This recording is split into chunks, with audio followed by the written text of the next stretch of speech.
Madame la présidente, monsieur le ministre, monsieur le rapporteur, chers collègues, on va changer un peu de discours. La dette publique est un faux problème. En tout cas, elle n'est pas le problème. En disant cela, je nie pas ni la réalité, ni l'ampleur, ni la nécessité de la prendre en compte dans nos choix financiers. Mais doit-on pour autant en faire l'alpha et oméga de notre politique, comme le propose le gouvernement? Je ne crois pas.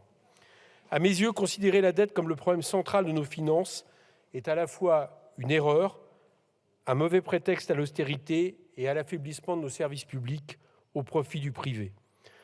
Premièrement, parce que s'il y a une dette à prendre en compte en priorité, c'est la dette écologique.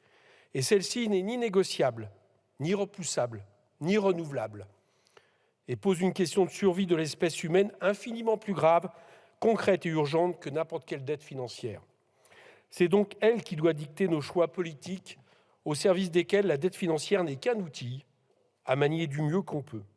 Pourtant, nous sommes actuellement bien loin des 37 milliards d'investissements annuels publics que le rapport Pisani-Ferry-Mahfouz estime nécessaires au financement de la transition écologique. De même, pour d'autres besoins essentiels dont l'importance doit prévaloir sur les coûts comme l'investissement dans nos services publics de santé et d'éducation. Pour cela, nous avons à disposition deux outils complémentaires, l'endettement et les recettes fiscales. Nous avons déjà suggéré beaucoup de pistes d'augmentation de ces recettes lors de l'examen du projet de loi de finances en commission des finances. De nombreuses ont réuni une majorité de voix, comme l'instauration d'une taxe sur les rachats d'actions, sur les transactions financières ou sur les superdividendes. Je regrette à l'avance, puisque j'ai compris que ce sera le cas, que le gouvernement ne s'en saisira pas, puisqu'il prépare même à annuler la taxe exceptionnelle sur les raffineurs pétroliers votée l'an dernier.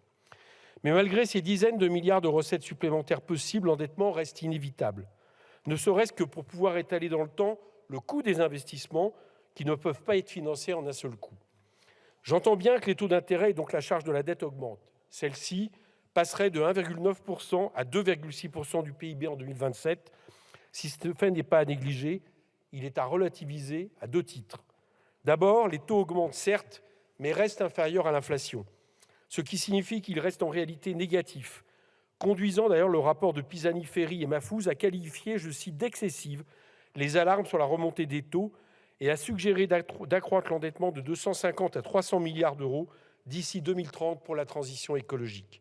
Ensuite, la seconde raison de relativiser la hausse de la charge de la dette est de rappeler qu'il ne s'agit pas d'argent jeté par les fenêtres, contrairement à ce qu'on laisse parfois entendre. Cette charge est le prix que nous coûtent les emprunts qui permettent à l'État d'investir. Elle est donc évidemment nécessaire dans le système actuel pour répondre aux besoins des Français, en plus d'être créatrice de richesses.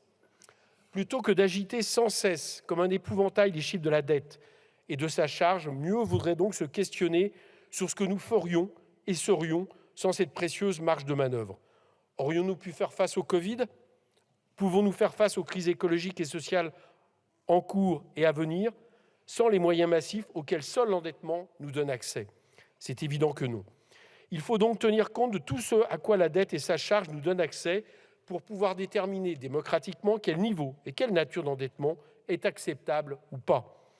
Plutôt que d'évaluer la dette via le ratio entre son montant total et le PIB, qui est un indicateur très trompeur puisqu'il compare un stock, c'est-à-dire le montant cumulé sur plusieurs années de dette, à un flux, c'est-à-dire le PIB qui est mesuré au moment T. Je me rappelle d'ailleurs à ce niveau-là, lors d'un débat sur le projet de loi de finances rectificative lors du Covid, le cri du cœur d'Éric Woerth, ici même, disant « chacun sait qu'on ne rembourse jamais la dette ». C'était légitime, il voulait dire qu'on ne rembourse jamais le stock de la dette puisque ce stock roule et que les créditeurs, la France étant un excellent placement, eh bien, font toujours la queue finalement pour renouveler ce stock.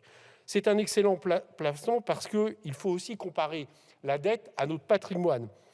Patrimoine estimé à 20 000 milliards d'euros, dont 864 milliards d'euros pour la seule administration publique. Il permet donc de réaliser que ce patrimoine est bien supérieur à quelque dette qu'il soit. De cette façon, on peut considérer, comme l'ont montré en 2020 les économistes atterrés, qu'un Français ne naît pas avec 29 000 euros de dette à la naissance, mais bel et bien avec 4 259 euros de patrimoine net. Ce constat n'empêche d'ailleurs pas d'interroger ce qu'est une dette légitime ou non, ni de penser une émancipation de dépendance au marché financier. C'est à cela et non à faire du chantage à la baisse de dépenses publiques que doivent servir les inquiétudes quant à la remontée des taux d'intérêt. D'autres pistes existent. Elles ont été examinées, je conclue, elles ont été examinées pour la crise du Covid, où les banques centrales européennes ont racheté directement la dette, faisant en sorte que ce ne sont pas les marchés privés qui en étaient les propriétaires, et ce, à hauteur de 20%. Je pense que c'est des pistes que nous devrions examiner à l'avenir, et je le répète, je l'avais déjà dit, mais nous aurions mieux fait d'annuler cette dette exceptionnelle plutôt que d'en traîner le fardeau pendant des années et des années. Merci.